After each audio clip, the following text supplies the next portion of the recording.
kena cacingan. Sekali lagi tidak terbatas pada Nah, umur. itu. Bisa anak-anak, bisa dewasa, bisa lansia, siapapun bisa terkena cacingan, tetapi untuk kelompok tertentu resikonya lebih tinggi.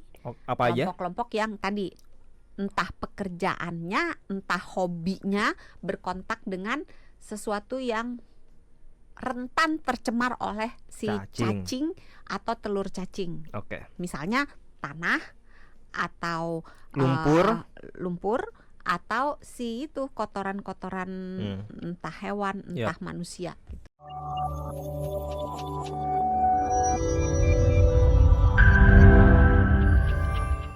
Cacingan katanya bisa menular.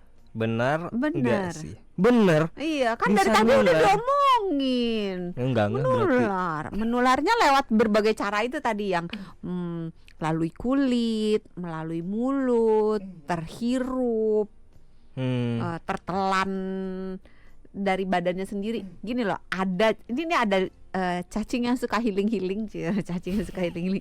Jadi ada jenis cacing yang dia akan migrasi ke area paru-paru selama mungkin sekitar semingguan. Ya, jadi dari usus dia akan masuk ke pembuluh darah, ke dalam darah, atau masuk ke dalam cairan limfe, terus numpang tuh, nyampe naik angkotnya, nyampe ke paru-paru, jurusan paru-paru. Nah di paru-paru dia netes, gede gitu kan. Nah udah gede dia akan bergerak dari paru naik ke area leher kita. Di area leher kita itu ada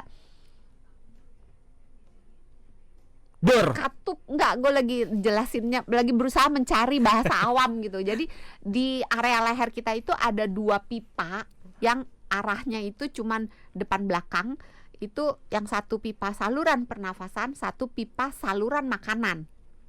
Nah di atasnya itu bisa, kalau misal itulah sebabnya bisa salah masuk gitu loh. Jadi kalau misalnya makanan kita misalnya sambil bercanda, kan kadang-kadang kita makanannya itu bisa masuk ke paru-paru. Nah kita jadi batuk kan gitu, supaya nggak jatuh ke dalam paru-paru. Nah dia pergilah ke persimpangan itu. Nah di persimpangan itu, karena dia benda asing, orangnya akan ngerasa ih apa nih gitu, terus dia batuk kan gitu. Yang tadi yang di segmen 1 dibatukin sama Mas Sony gitu kan.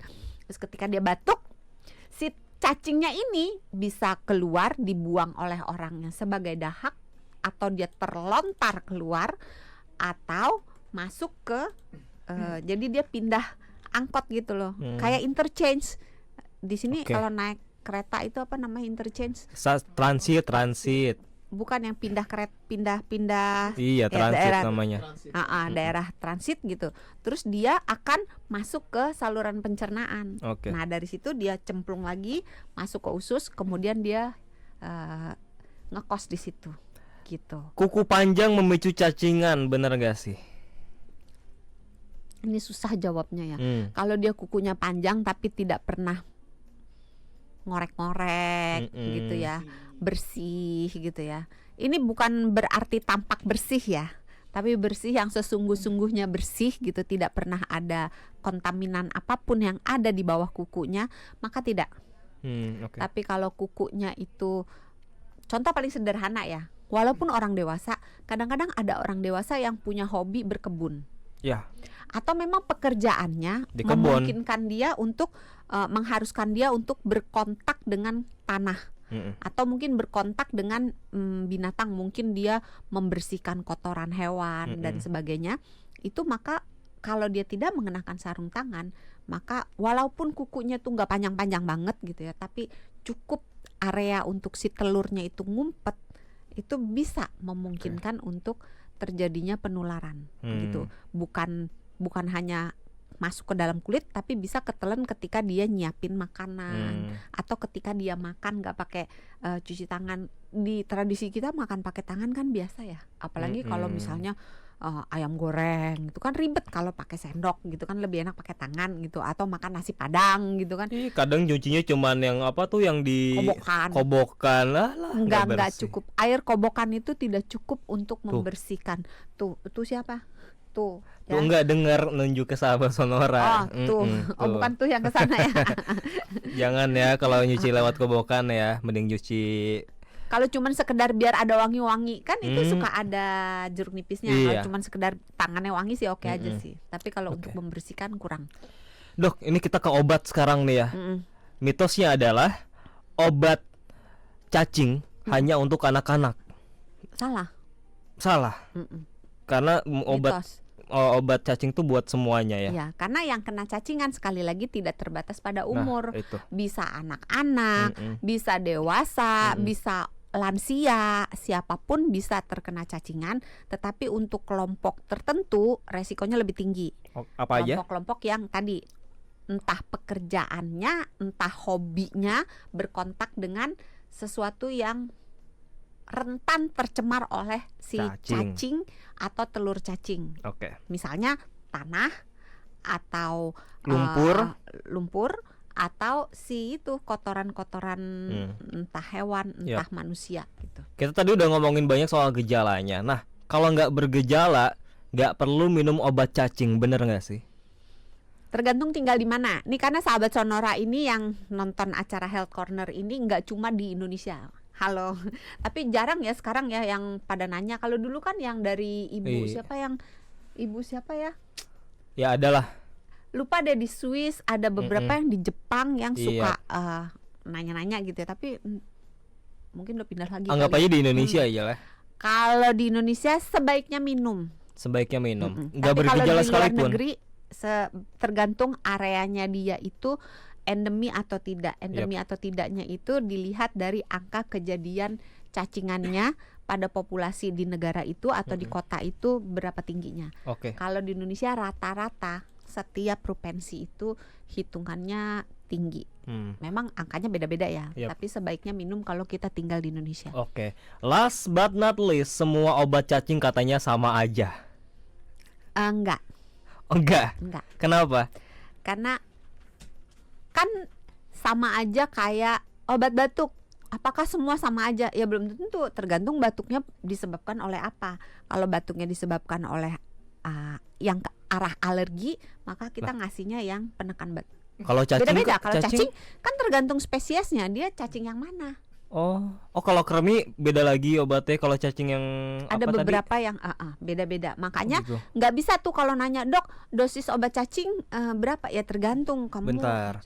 Caranya kita tahu kalau kita kena cacing yang kremi, terus milihnya obat cacing kremi itu gimana ceritanya, caranya? Harusnya nih dicek di lab. Tapi kalau enggak gitu ya, ribet ya udah minum aja yang broad spectrum. Broad spectrum itu apa? Biasanya kita pakai tuh albendazole, mebendazole. Itu apa, general, artinya generik untuk semua cacing bisa? Hampir semua jenis cacing bisa. Tapi ya nggak seampuh kalau kita milihnya obat yang spesifik. Cacingnya misalkan cacing kremi atau cacing gelang gitu ya. Tapi kalau umumnya albendazole, mebendazole tuh bisa untuk semua. Atau bisa juga pakai pyrantel pamuat. Jadi harus dicek di lab ya untuk tahu apa cacingnya. Jadi kalau udah punya gejala. Tapi tunggu, ada tapinya lagi, ada tapinya. Ini kalau dokter Santi banyak tapinya ya, maaf. Baru keinget tuh dia tuh. Pemeriksaan yang paling umum dilakukan di Indonesia adalah pemeriksaan dengan menggunakan fesesnya dilihat gitu, ada telur cacingnya atau tidak gitu kan. Tapi kalau misalnya cacingnya itu yang masuk jantan semua, itu bisa nggak kelihatan. Karena yang jantan kan tidak bertelur, kecuali yang masuknya itu merupakan spesies yang dia bisa membuahi dirinya sendiri, jadi nggak perlu jantan betina. Gitu kan. Kapan sih kita harus ke dokter, dok? Kita ke dokter kalau misalnya tadi merasa badannya, tapi susah juga memang kalau awal-awal gitu ya. Udah jalan keluarnya kalau lo tinggal di daerah yang endemi gitu, udah minum aja lah 6 bulan sekali gitu. Terus praktekkan cara-cara pencegahan, jaga imun tubuh gitu. Karena susah kita tahu kita cacingan atau enggak tuh memang susah gitu. Dokternya sendiri loh ngomong susah loh ya. Iya, memang susah. Tapi kalau pada satu titik gitu, kita terpaksa harus ke dokter untuk memastikan. Kalau misalnya, kok ini sering banget mual, muntah, diare, atau sering banget sembelit, kok berat badannya turun terus Padahal kita nggak lagi diet nih. iya, turun tanpa sebab gitu.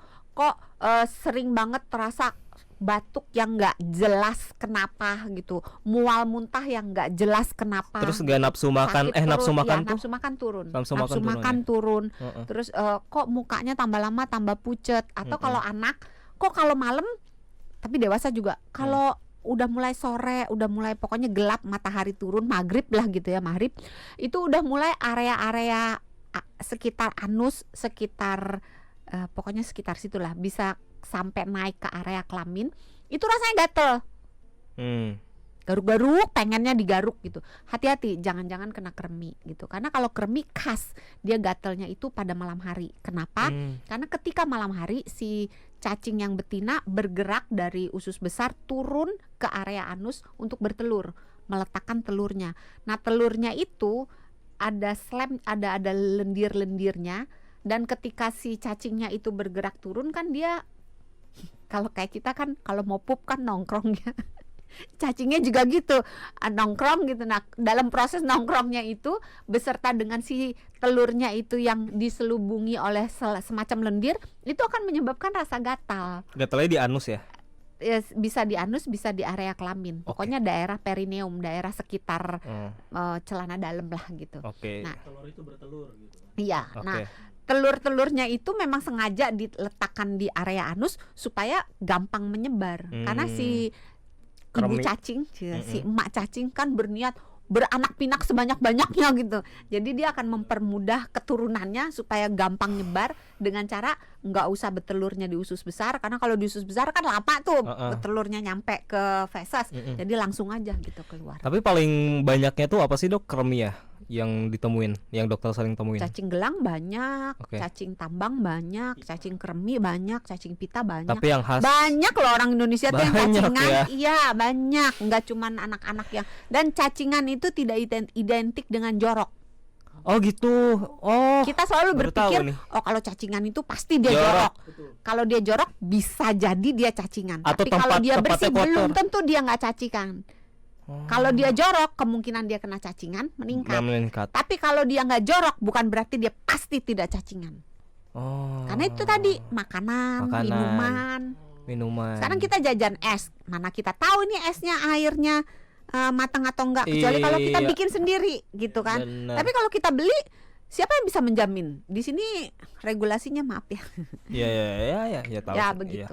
Kayak termasuk lalapan ya, mana kita tahu lalapannya udah dicuci bersih atau enggak. Makanya daya tahan tubuh menjadi sesuatu yang krusial ketika tempat tinggal kita itu ya begitu.